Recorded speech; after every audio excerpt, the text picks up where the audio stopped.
आजकल धर्म की रक्षा करने के लिए कोई आगे नहीं आता, लेकिन धर्म की रक्षा जब तक मनुष्य नहीं करना चाहेगा तब तक धर्म की रक्षा नहीं होगी। मजबूरन भगवान को ही आना पड़ता है। लेकिन अगर हमारे और आपके रहते हुए प्रयास भी ना हो तो कितनी गलत बात है। गलत बात है कि नहीं? सुनोगे क्या हो रहा है समाज में?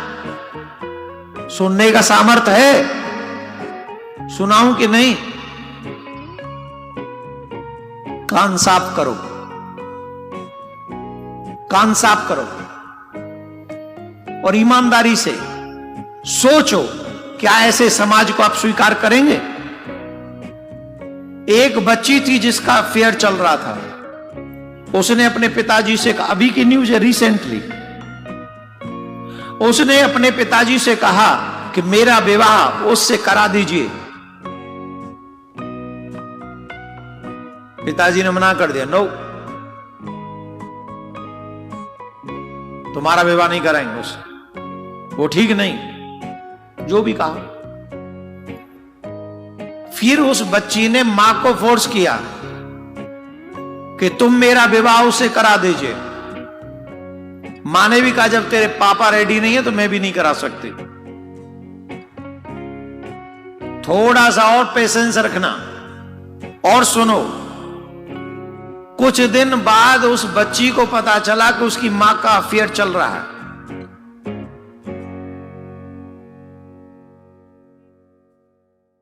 किसी से। तो उस बच्ची ने मां से कहा, या तो तुम मेरी शादी करवा दो, नहीं तो मैं ये बात पापा को बता दूंगी। मां ने कहा तू कुछ भी कर ले, पर मैं उसे तेरी शादी कराने में असमर्थ हूं, क्योंकि तेरे पापा के आगे मेरी नहीं चलेगी। उल्टा मुझे ही कुछ सुना देंगे वो मारपीट भी हो सकती। तो उस बच्ची ने कहा एक उपाय है जिसमें आप भी हैप्पी हो सकती हैं और मैं भी। बोले क्या? बोले क्यों न पापा को ही मार दिया जाए, तुम भी खुश रहोगी और मैं भी खुश रहूंगी। और अपनी खुशी के लिए उन दोनों ने मिलकर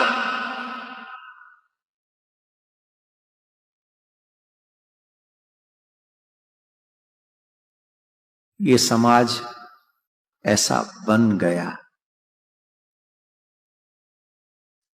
रीजन तो जानना नहीं चाहो,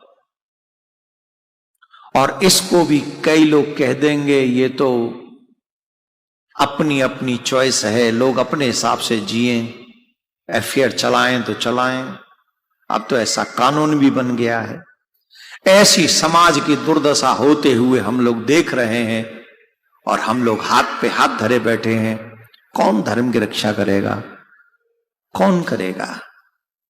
हम लोग ऐसे ही बैठे रहे। ये हमारे समाज का पतन है और इस पतन को रोकना होगा। अगर नहीं रोके तो हम विश्वास से कह रहे हैं 5,4,32,000 वर्ष कलयुग नहीं जिएगा। बहुत कम समय में ही कलयुग ये त्रासदी फैला देगा और पूरे समाज को इसका सामना करना पड़ेगा। और भगवान वो प्रलय का समय कभी भी ला सकते हैं अगर हम लोगों ने सुधरना स्वीकार नहीं किया तो। भगवान राम जैसा पुत्र सब चाहते हैं, पर जानते हो राम कब आते हैं? राम पूजे क्यों जाते हैं? क्योंकि राम आदर्श चरित्र से बनते। एक बार क्या, वो जब सब मर गए ना तो रावण युद्ध कर रहा था, भगवान युद्ध कर रहे थे रावण से, और ऐसे विलक्षण तीर चलाए भगवान ने, सारथी मर गया, रथ टूट गया, घोड़े भाग गए, शस्त्र जितने भी थे रावण के सब नष्ट कर दिए भगवान ने।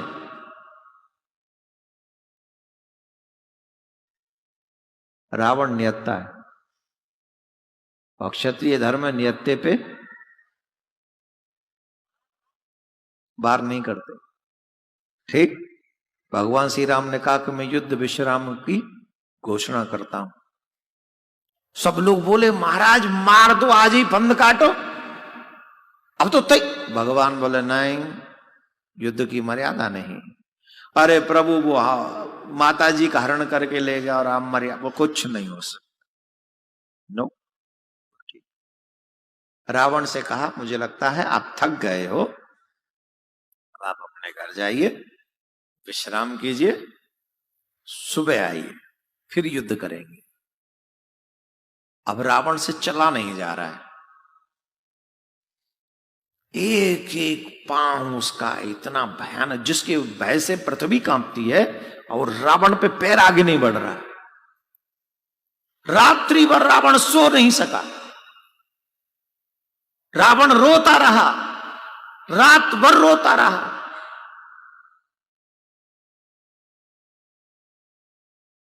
मंदोदरी ने कहा आज ऐसा लगता है राम के बाणों ने ज्यादा कष्ट पहुंचाया। रावण रोते हुए बोला नहीं, उसके बाणों ने कष्ट नहीं पहुंचाया, उसकी वाणी ने बहुत कष्ट पहुंचाया। वाणी ने।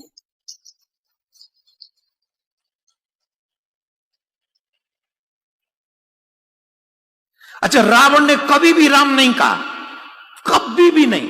हनुमान आए तो राम नहीं कहा, अंगद आए तो राम नहीं कहा, कभी राम नाम बोला ही नहीं। कभी कहता तपस्वी कैसा है, कभी कहता वो बनचर कैसा, कभी कहता वो राजा का वो लड़का कैसा, कुछ भी राम नहीं कहा कभी। और जब युद्ध करने गया, जब राम ने मारा तो आखिरी में बोला कहां राम और रण हारता हूं पचारी। वो राम कहां है, जो मर रहा है तो बोल रहा है राम कहां है, मैं राम को मार डालूंगा। किसी ने रावण से पूछा, वैसे तो शंकर भगवान ही परेशान थे, बोले मैंने अच्छा चेला बना लिया। चेला ही ऐसा जो गुरु मंत्र भूले बैठा है। कितनी बार कहा नाम जपना, हनुमान जी आए राम नहीं बोला, अंगद आए राम नहीं बोला, कुछ भी हो राम बोलेगा ही नहीं। और ऐसा चेला मिल जाए जो नाम ही न जपे तो गुरु भी परेशान हो जाते, बोला अच्छा चेला है भाई, जिसके लिए गुरु बनाया वही नाम नहीं जप रहा। शंकर जी भी सोचते थे। और एक ने पूछ लिया रावण से, इतनी बार अवसर मिला था तब तो राम कहा नहीं, और अब जब मर रहे हो तो राम कह रहे हो, क्यों? तो रावण ने कहा मैं अपने आप को बहुत अच्छे से जानता हूं। ध्यान से सुनिएगा, हम सबके काम की बात रावण कह रहा है। रावण ने कहा कि मैं अपने आप को बहुत अच्छे से जानता हूं, मैंने राम का नाम इसलिए पहले नहीं लिया क्योंकि मैं अपने आप को जानता था। मैं जानता था कि मैं बुरे काम करने से रुकने वाला नहीं हूं। अगर मैं पहले राम का नाम ले लेता और बुरे काम करता तो राम का नाम बदनाम हो जाता, इसलिए राम का नाम मैंने पहले नहीं लिया। अब मुझे पता है मैं मरने ही वाला हूं, अब क्या बुरा करूंगा, इसलिए अब मैं आखिरी में राम का नाम लेके मर जाना चाहता हूं, विश्राम पा लेना चाहता हूं। इसके बाद मंदोदरी आई पालकी में बैठ के। राम जी ने विभीषण से पूछा ये पालकी किसकी है? बोले हमको लगता है राज जो श्रीलंका की, जो अब तो श्रीलंका पहले तो लंका ही थी, बताओ रावण ने श्री और लगवा गया पीछे जाके, लंका की महारानी पधार रही मंदोदरी, ऐसा उनको लगा ओ हाँ महाराज मंदोदरी हैं। अब मंदोदरी के मन में चिंता चल रही है कि मैं जाऊंगी तो राम क्या व्यवहार करेंगे मेरे साथ। मैं तो अपने पति के किए हुए उस दुर्व्यवहार की क्षमा मांगने जा रही।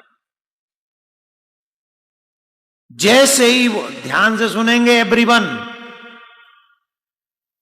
जितने भी यहां पर बॉयज हैं,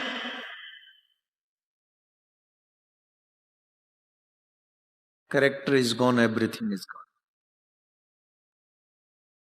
Bhagavat teaches you how to make your character. If you come and learn,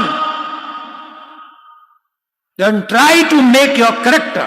Because if you save your character, it means you save your everything. Learn from Ram. Learn from Ram. जैसे ही मंदोदरी आई, राम जी खड़े हो गए और राम जी खड़े होकर